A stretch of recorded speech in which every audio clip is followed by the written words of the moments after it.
Goa Organics వారి skin care, hair care, wellness products కోసం AP, తెలంగాణలో డిస్ట్రిబ్యూటర్లు కావాలను వివరాలకు స్క్రీన్ పైన ఉన్న నెంబర్కి కాల్ చేయండి. టోటల్ గా ఏపీ అసెంబ్లీ ఎలక్షన్స్ కి సంబంధించి ఓటింగ్ శాతం పెరుగుతుంది. ఇందులో మహిళలు కూడా భారీగా ఓటేసినట్టుగా మనకు తెలుస్తుంది. అసలు పూర్తిగా ఏపీ మహిళలు ఇటువైపు ఉన్నారు. ఈసారి భారీగా మహిళలు అయితే ఓటేసిన సందర్భం అయితే మనకు కనిపిస్తుంది. ఎవరికి ఓటేశారనే దానిపై కూడా ఇప్పుడు ప్రజెంట్ అయితే ఉత్కంఠ అయితే నెలకొందని చెప్పుకోవచ్చు. మహిళలే టార్గెట్ గా ఇటు టీడీపీ, వైసీపీ పథకాలు అయితే ఉన్నాయని చెప్పుకోవచ్చు. ఇందులో ప్రధానంగా సంక్షేమ పథకాలతో వైసీపీ సూపర్ 6 అంటూ కూటమి మన ముందుకొచ్చిన విషయం మనకు తెలిసిందే. ఎవరికి వారే విజయంపై కూడా ధీమా వ్యక్తం చేస్తున్న పరిస్థితి కనిపిస్తుంది. ఎస్, దీని మీద అనాలిసిస్ అందించడానికి నాతో పాటు రెడీగా ఉన్నారు నా కొలీగ్ తిరుమల్.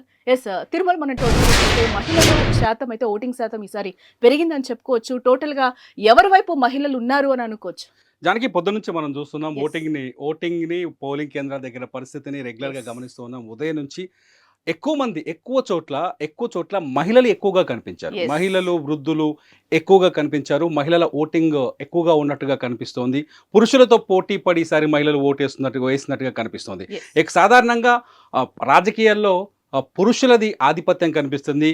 పురుష బేస్లో పాలిటిక్స్ నడుస్తూ ఉంటాయి. కానీ ఆంధ్రప్రదేశ్లో ఈసారి ఓటర్లో చైతన్యం కనిపించింది. ముఖ్యంగా మహిళా ఓటర్లలో ఎక్కువగా చైతన్యం కనిపించింది. మన క్యూ లైన్లో ఇప్పుడు చూస్తున్నాం, మనం చూస్తున్న విజువల్స్లో చూస్తున్నాం. మనం మార్నింగ్ నుంచి రికార్డ్ చేసిన విజువల్స్ ఇవి.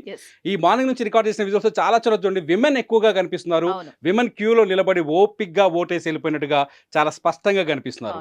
అసలు ఇదంతా చూస్తుంటే విమెన్ ఓటు బ్యాంకు ఎవరికి మద్దతు పలకబోతుంది, విమెన్ ఓటు బ్యాంకు ఎవరిని అధికారంలోకి తీసుకురాబోతుంది అని చర్చించే స్థాయికి ఇవాళ విమెన్ ఓటు బ్యాంకు కనిపించింది. విమెన్ ఓటు బ్యాంకులో కనిపించడానికి మూల కారణాలు రెండు ఇటు కూటమి కావచ్చు, లేకపోతే అధికార వైసీపీ కావచ్చు. ఇద్దరు ఈ ఎలక్షన్ ప్రచారంలో గత 6 నెలలుగా జరిగిన హోరాహోరీ ఎన్నికల ప్రచారంలో విమెన్ని ఆకట్టుకోవడానికి రకరకాల వ్యూహాలు పన్నారు, రకరకాల అది చేస్తూ వచ్చారు.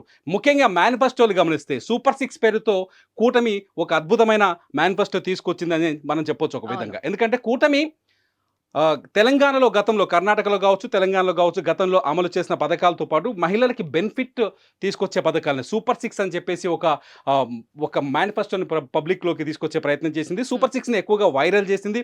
సూపర్ 6 అంశాన్ని జనంలో దించడానికి ప్రయత్నం చేసింది. సూపర్ 6లో ముఖ్యంగా మహిళలకు ఏం దక్కింది అంటే, సూపర్ 6లో మహిళలకు ఉచిత బస్ ఇస్తామని చెప్పింది కూటమి.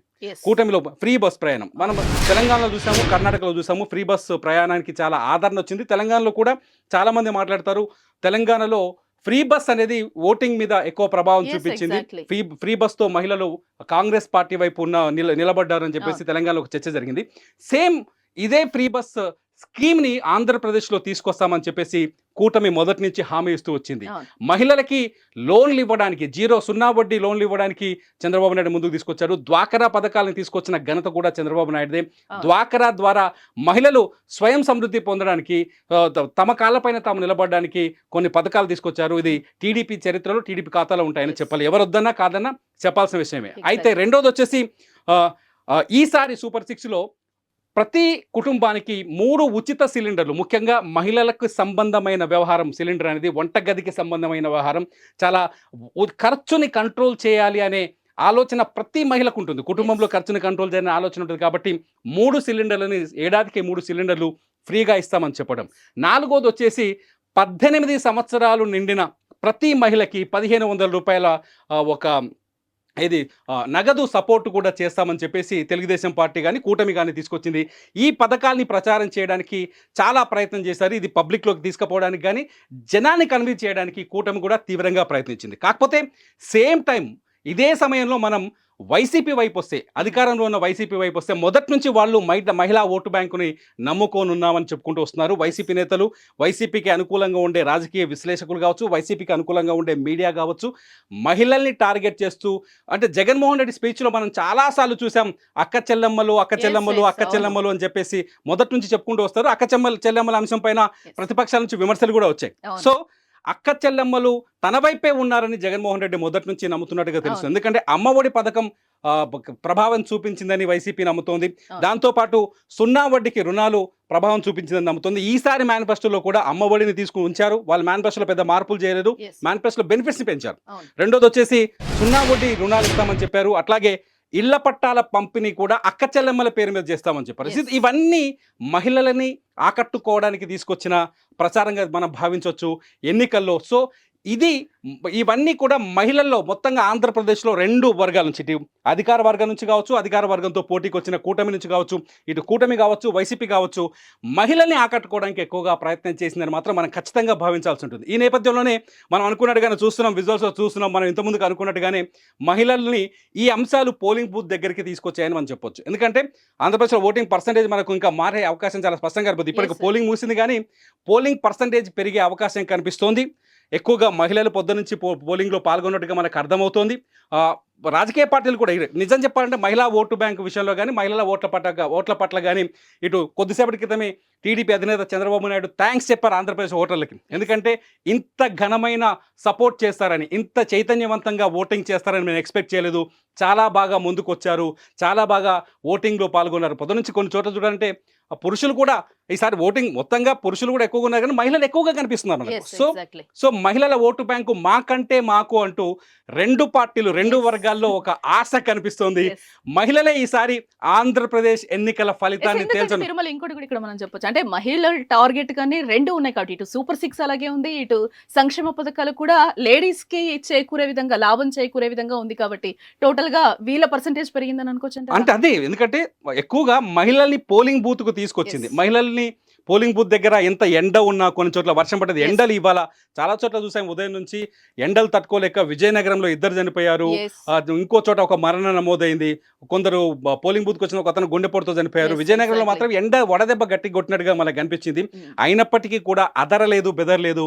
మహిళలు చాలా చైతన్యవంతంగా ముందుకొచ్చారు. ఈసారి మహిళలు ఆంధ్రప్రదేశ్ నుదుటి రాతను రాయబోతున్నారా, కొత్తగా తిప్పి రాస్తున్నారా, కొత్త ప్రభుత్వానికి ఎవరు మహిళలే శ్రీకారం చుట్టబోతున్నారా అనే భావన కలిగే విధంగా ఉంది. మహిళల ఓటు బ్యాంకు పైన మాత్రం 2 పార్టీలకు నమ్మకం ఉంది.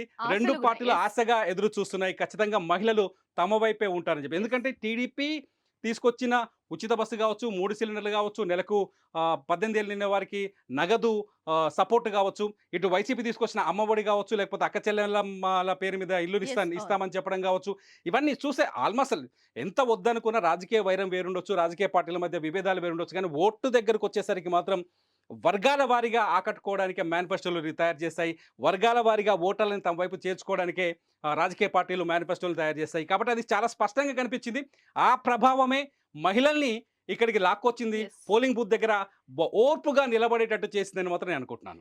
Yes, right. మీరు చెప్పినట్టు మీ అనాలిసిస్ ప్రకారం అయితే మహిళలందరూ కూడా బూత్కి వెళ్ళిన పరిస్థితి కనిపిస్తుంది. ఓటు బ్యాంకు పెరుగుతుందని కూడా తెలుస్తుంది. ఎస్, మహిళలే ఎక్కువ వేశారు కాబట్టి అఫ్కోర్స్ మనం అనుకోవచ్చు ఇప్పుడు పెరుగుతుంది, ఓటింగ్ పర్సెంటేజ్ పెరుగుతుందని మనం అనుకుంటున్నాము. 80% దాటే అవకాశం ఉందని మనం అనుకుంటున్నాము. ఎక్కువ శాతం ఓటేసిన వాళ్ళు మహిళలు ఎక్కువగా ఉండొచ్చు. ఇంకో విషయం ఏంటంటే ఇక్కడ మహిళలతో పాటు ఇంకో అంశాన్ని మనం ఇక్కడ చర్చించాల్సిన అవసరం ఉంది. యువత ఈసారి యువతలో చైతన్యం చాలా స్పష్టంగా కనిపించింది. యూత్ ఎక్కువగా ఈసారి ఆంధ్రప్రదేశ్ ఎన్నికల్లో పాల్గొన్నది. యూత్ కూడా డిసైడింగ్ ఫ్యాక్టర్ గా మారబోతుంది. యువత మధ్యలో ఉన్న ఆ నాయకుడు ఎవరిని ముఖ్యమంత్రి పీఠం పైన కూర్చోబెట్టాలనే ఆలోచన యువతలో కూడా కనిపించింది. సో యువత ఎటువైపు, యువత ఓటు బ్యాంకు, మహిళల ఓటు బ్యాంకే ఈసారి కీలకంగా రిజల్ట్ చెప్పబోతున్నాయని మాత్రం మనం ఒక అనాలిసిస్ చేయొచ్చు. వీళ్ళిద్దరి ప్రభావం, ఈ 2 వర్గాల ప్రభావం ఖచ్చితంగా పోలింగ్ బాక్సుల పైన, ఈవీఎం మిషన్ల పైన ఉందని మాత్రం అనుకోవచ్చు. కాబట్టి ఎస్, మనం చూడాలి. మీరు చెప్పినట్టు ఇవన్నీ నిజమవ్వాలి. మహిళలందరూ కూడా ఎవరికి ఫిక్స్ అయ్యి ఉన్నారు చూడాలంటే జూన్ 4 వరకు కూడా వెయిట్ చేయాల్సిందే. సంక్షేమ పథకాలతో వైసీపీ, సూపర్ 6 తో కూటమి అంటుంది కాబట్టి మహిళల పర్సంటేజ్ పెరిగింది కాబట్టి రిజల్ట్ వచ్చే వరకు అయితే మనం వెయిట్ చేయాల్సిందే జూన్ 4 వరకు. సుమన్ టీవీలో మీ పర్సనల్ అండ్ బిజినెస్ ప్రమోషన్స్ కోసం కింది నెంబర్కి కాంటాక్ట్ చేయండి.